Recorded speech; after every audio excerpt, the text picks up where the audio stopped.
રાજાની જય, દીપો માતાજીની જય. Today we will go to Untada Dham, where the famous temple of Sri Deepeshwari Mataji is located. So watch the video till the end.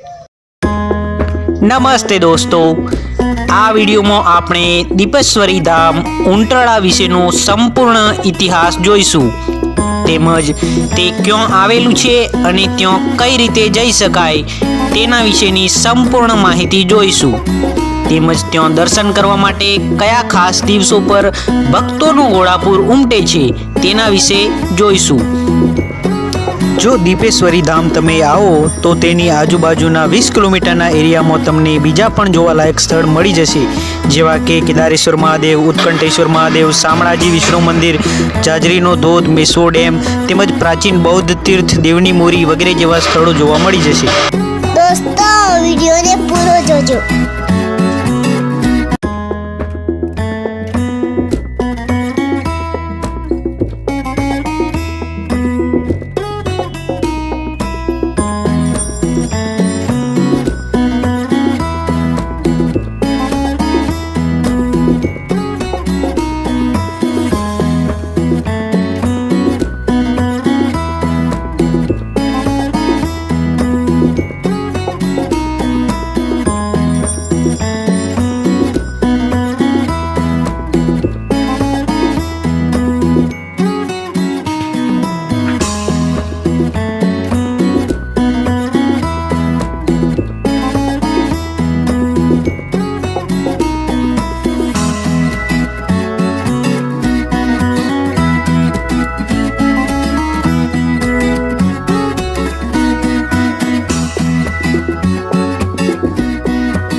દોસ્તો, જો અમદાવાદની આજુબાજુથી આવતા હોય તો સૌ પ્રથમ તમારે અમદાવાદ ગીતા મંદિર બસ સ્ટેન્ડ આવી જવાનું છે.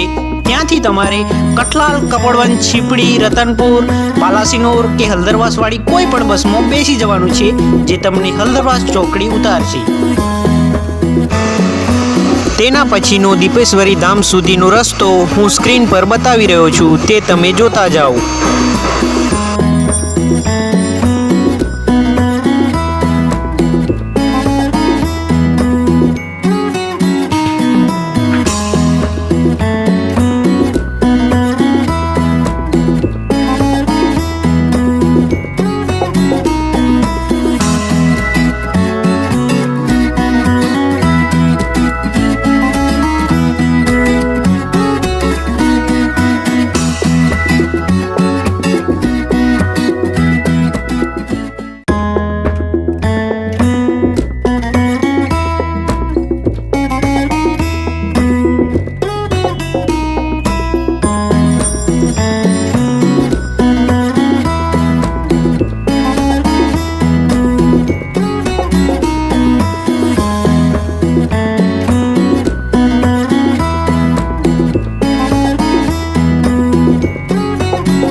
હવે એક એવા પવિત્ર સ્થળ તરફ છે, ઉંટરળા ગામનું દીપેશ્વરી ધામ, જ્યાં વિશ્વાસ, ભક્તિ અને સમુદાયની એક અનોખી આશીર્વાદમય વારસા છે.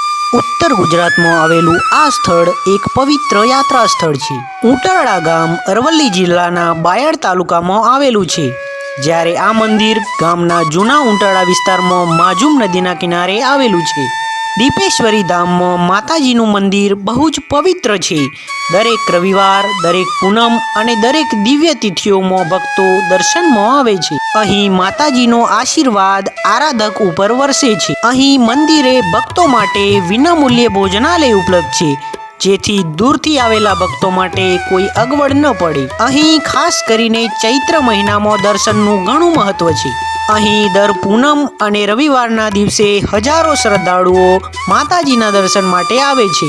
દીપેશ્વરી ધામ માત્ર મંદિર નથી, એ એક એવી જગ્યા છે જ્યાં માણસો ભક્તિ, સંસ્કાર અને સામૂહિક ભાવનાથી એકબીજા સાથે જોડાય છે. અહીં દૂર દૂરથી ભક્તો આવે છે, જેમના માટે ભોજનની વ્યવસ્થા ખાસ દિવસોમાં કરવામાં આવે છે. અહીં માતાજીની વિશ્વાસભરી ભાવનાથી લોકો દર્શન કરે છે. અહીં દરેક સમુદાયના લોકો આવે છે અને માતાજીના આશીર્વાદથી દરેકનું જીવન સર્વથા સુખમય, સમૃદ્ધિપૂર્વક અને આશીર્વાદમય બની રહે છે. હવે દીપોમાની કથા વિશે થોડુંક જોઈ લઈએ. દીપોમાની કથા કંઈક આ મુજબ છે. દીપા એક બાળકી હતી જે એક બ્રાહ્મણ કુળમાં જન્મી હતી. તેનું મુખ બાળપણથી દીપકની જેમ ઉજળું હતું, એટલે તેનું નામ દીપો રાખવામાં આવ્યું હતું. ઉત્તર ગુજરાત એટલે કુદરતી સૌંદર્ય માટેનું જાણીતું સ્થળ. એવું જ એક ગામ ઉંટરળા, જ્યાં ચારે બાજુ વડલાઓની વડવાઈ અને માજુમ નદીના ખળખળ વહેતા નીર. માજુમ નદીના કિનારે આવેલા આ વડલાઓ જ્યાં આ બાળકી દીપો હિંચકા ખાવા માટે તેમની બાળ સખાઓ સાથે રોજિંદા જતા હતા. એવામાં એક દિવસ વડની ડાળી તૂટવાથી આ બાળકી નીચે પટકાઈ અને પડતા વેત તે એક ફૂલોનો ઢગલો થઈ ગઈ અને ચારે બાજુથી પવન શરૂ થઈ ગયો. પક્ષીઓ કલરવ કરવા લાગ્યા, આકાશમાં વીજળીઓ ચમકવા લાગી. આવો એક સંયોગ રચાયો, જેથી ના માનતા હોય તે પણ માને કે આ એક ચમત્કાર છે અને આ એક જગદંબાનું રૂપ છે. કારણ કે જ્યારે કોઈક ઈશ્વરીય શક્તિ અવતાર ધરે છે કે વિદાય લે છે, ત્યારે કંઈક આવો જ સંયોગ રચાય છે. જેથી તેમનું નામ દીપા હતું, એટલે દીપેશ્વરી માતા તરીકે તેમને સૌ માનવા લાગ્યા. પહેલા ત્યાં એક નાનું મંદિર બનાવી લોકો તેમને પૂજવા લાગ્યા. ત્યારબાદ લોકોના દુઃખ દૂર થતા લોકોનું માનવ મહેરામણ ઉમટવા લાગ્યું. લોકો દાન ધર્મ કરવા લાગ્યા. ત્યારબાદ મંદિર ટ્રસ્ટની રચના થઈ. આ ટ્રસ્ટમાં આવક વધતા પછી મોટું મંદિર નિર્માણ પામ્યું. પછી ભક્તો માટે ભોજનાલયની વ્યવસ્થા કરવામાં આવી. પછી દૂરથી આવેલા ભક્તો તથા દર્શનાર્થીઓ માટે રહેવાની સુવિધા પણ ઊભી કરવામાં આવી. ઉત્તરોત્તર અહીં મંદિરમાં પ્રગતિ થઈ રહી છે.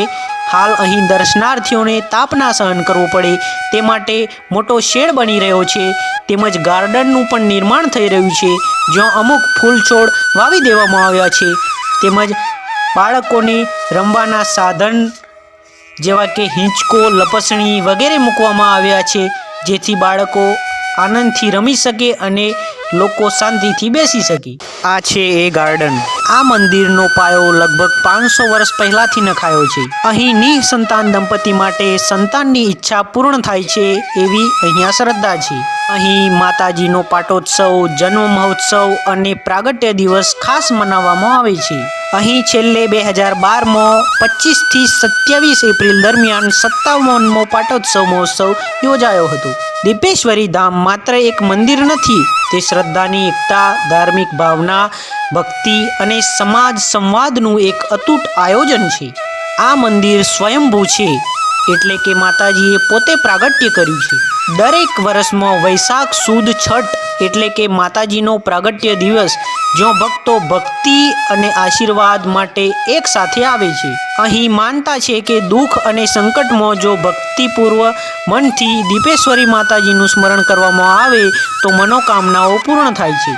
આ જગ્યા આધ્યાત્મિક શાંતિ અને ભક્તિથી ભરેલું એક સ્થાન છે, જ્યાં દુઃખ ઓગળી જાય છે અને વિશ્વાસ જન્મે છે. આ જગ્યાએ એકવાર તો આવવું જ જોઈએ. અહીં આજુબાજુ બીજા જોવાલાયક સ્થળ પણ છે, જેવા કે કેદારેશ્વર મહાદેવ, ઉત્કંઠેશ્વર મહાદેવ વગેરે. આ કેટલા ગરબા અને માટલીઓ જે તમે જોઈ રહ્યા છો તે એ વાતનું પ્રમાણ આપે છે કે અહીંયાના દીપેશ્વરી માતાજી પ્રત્યે લોકોની કેટલી આસ્થા અને શ્રદ્ધા છે, જેથી અહીંયા લોકોએ ગરબાની બાધા રાખેલી હોય અને જેમના કામ પૂરા થયા હોય તેમને આ ગરબા અહીંયા મૂકેલા છે, જે તમે ઢગલાબંધ સંખ્યામાં જોઈ શકો છો. જુઓ, અહીં આમને પણ ગરબાની બાધા રાખેલી છે.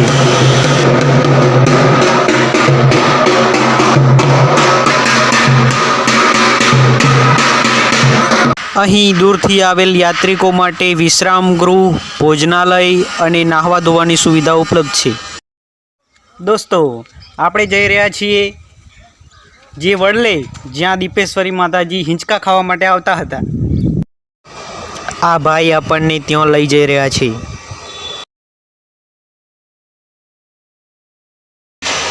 આ કાકા આપણને અહીંયાનો થોડો ઇતિહાસ જણાવી રહ્યા છે, જે હું તમને પછીથી જણાવું છું. માતાજીને અને આ જે વડલો કે છે એ આ વડલો છે જે હા રે આ જૂનો બરોબર, આ જૂનો વડલો એમ ને? હા એટલે અહીંયા પડી ગયા હતા. હા અમારે પડી જતા એ ફૂલનો ધરો બની ગયો. ફૂલનો ધરો બની ગયો. અને આ નદી છે, આ નદી છે, અહીંયા નદી છે. આ નદી છે. બરોબર. પાણી ઓછે આમ જતું આમ વરખવાય. આ કઈ માજમ નદી? માજમ નદી ને? માજમ. બરોબર બરોબર. જો આપણને આ કાકાએ ઇતિહાસ કહ્યો એ પ્રમાણે આ જે વડલો છે જે માજમ નદીના કિનારે આવેલો છે. બરોબર. અહીંયા દીપો માતા હિંચકા ખાવા માટે આવતા હતા. બરોબર. અને પછી હિંચકાની ડાળી તૂટી અને એ પડી ગયા. બરોબર. અને એકાએક ફૂલનો ઢગલો થઈ ગયા, એવો ઇતિહાસ કહેવાય છે. આ કાકાએ આપણને કહ્યું. બરોબર. તો તમને અમારો આ વિડીયો કેવો લાગ્યો તે કોમેન્ટ કરીને અચૂકથી જણાવજો. અમે આવા જ બીજા વિડીયો લઈને મળતા રહીશું. ત્યાં સુધી જય દીપેશ્વરી.